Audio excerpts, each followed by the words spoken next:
Terbaru dari laga lawan Maroko itu disampaikan oleh Cheikhwi Tapia bahwa protes Argentina sudah dinyatakan ditolak. Argentina di Lyon dan kemudian Maroko melawan Irak di Nice. Jadi dua pertandingan secara simultan untuk menentukan siapa yang akan mewakili grup B ini. Telah kalah dari Maroko, bangkit lawan Irak. Nah, ini kesempatan bagi Argentina untuk mengulangi emas 2004 dan 2008.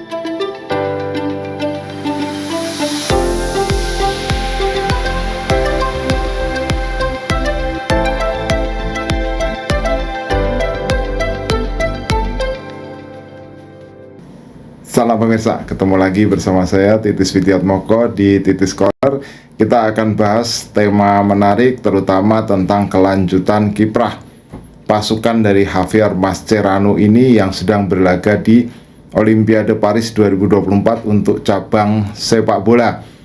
Jadi mereka akan berusaha mengulangi apa yang sudah dilakukan oleh para pendahulu mereka yang meraih emas pada 2004 di Athena di bawah Marcelo Bielsa dan juga 2008 di Beijing ya, ketika itu bersama Sergio Batista. Nah, Argentina sudah menjalani laga pertama yang penuh kontroversi ketika mereka bertemu dengan Maroko, di mana mereka kalah 1-2 ya. Itu sebuah laga yang sampai sekarang masih menjadi perbincangan, dan perkembangan terbaru dari laga lawan Maroko itu disampaikan oleh Cheikhwi Tapia bahwa protes Argentina sudah dinyatakan ditolak oleh FIFA. Jadi hasilnya tidak berubah meskipun Argentina menuntut untuk mendapatkan kemenangan, tapi dengan keputusan dari FIFA itu artinya adalah kemenangan menjadi milik Maroko, dan Maroko pada pertandingan itu menang 2-1.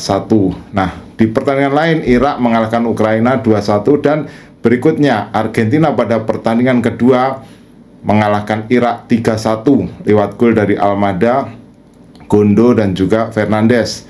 Nah, pertandingan keempat itulah Ukraina melawan Maroko. Maroko kalah dari Ukraina 2-1, dan ini menciptakan situasi yang unik di grup B, di mana dengan begitu semua tim yang berpartisipasi di grup B ini mendapatkan poin 3 yang membedakan hanya selisih gol. Jadi tiebreaker yang digunakan, tiebreaker itu adalah penentuan metode untuk menentukan siapa yang akan lolos ke putaran berikutnya. Itu yang digunakan adalah selisih gol.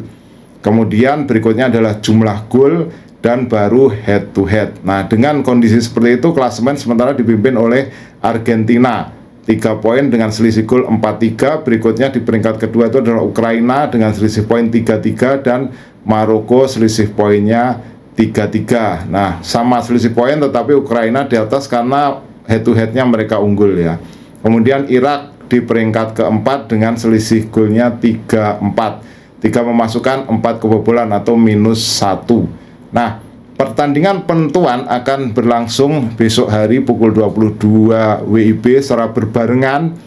Pertama adalah bukan pertama ya, karena berbarengan Ukraina melawan Argentina di Lyon, dan kemudian Maroko melawan Irak di Nice. Jadi dua pertandingan secara simultan untuk menentukan siapa yang akan mewakili grup B ini ke perempat final. Nah, yang akan menanti mereka di perempat final siapa? Kalau melihat bagan atau skema di sepak bola putra Olimpiade ini adalah grup A.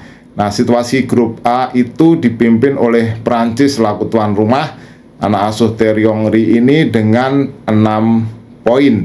Berikutnya Amerika Serikat dan New Zealand atau Selandia Baru sama-sama mendapatkan 3 poin. Nah, di peringkat terakhir adalah Guinea dengan belum mendapatkan poin atau 0 poin. Nah, pertandingan penentuan ini akan sangat menarik karena Prancis akan bertemu dengan New Zealand dan Amerika Serikat akan bertemu dengan Guinea.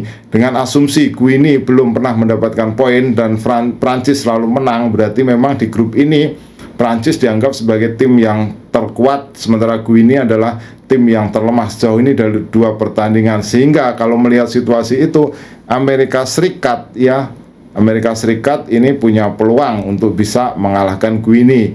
Tetapi Prancis yang sudah bisa memastikan lolos, nah ini juga bisa memberikan kesempatan bagi pemain-pemain yang belum banyak tampil. Cuma Prancis juga pasti akan berhitung karena kekuatan di grup sebelah di sini ada Argentina.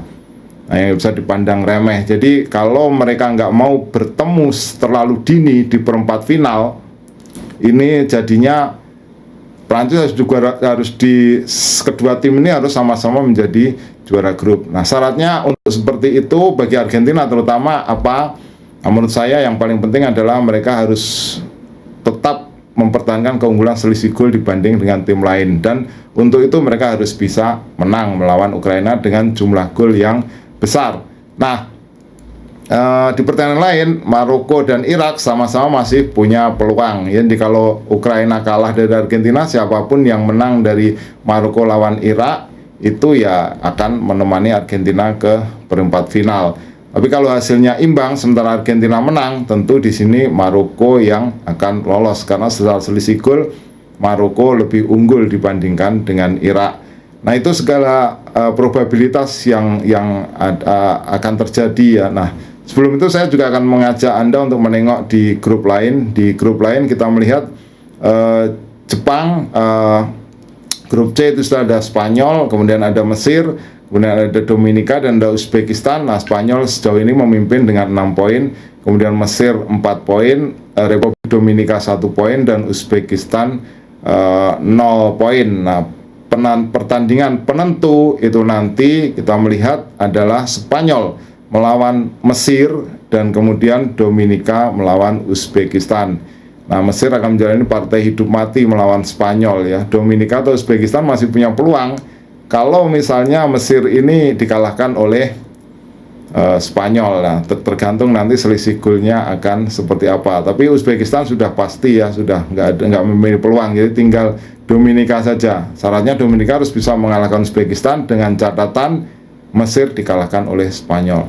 Nah, di grup lain kita melihat ada Jepang yang melenggang ya, dengan 6 poin, 2 kemenangan, kemudian Paraguay, Mali dan juga Israel. Paraguay 3 poin, kemudian Mali 1 poin, Israel 1 poin. Israel lawan Jepang di pertandingan terakhir dan Mali akan bertemu dengan Paraguay. Paraguay tentu punya peluang ya. Nah, Paraguay dengan Mali ini harus saling mengalahkan. Ini pertandingan hidup mati antara kedua tim. Nah, kita melihat Argentina, bagaimana cara supaya mereka bisa mengalahkan Ukraina dengan gol yang telak ya. Tentu ada beberapa strategi yang sudah dipikirkan oleh pelatih Javier Mascherano ya, terutama kalau kita melihat di pertandingan lawan Irak di babak kedua, beberapa perubahan yang dilakukan itu cukup menghasilkan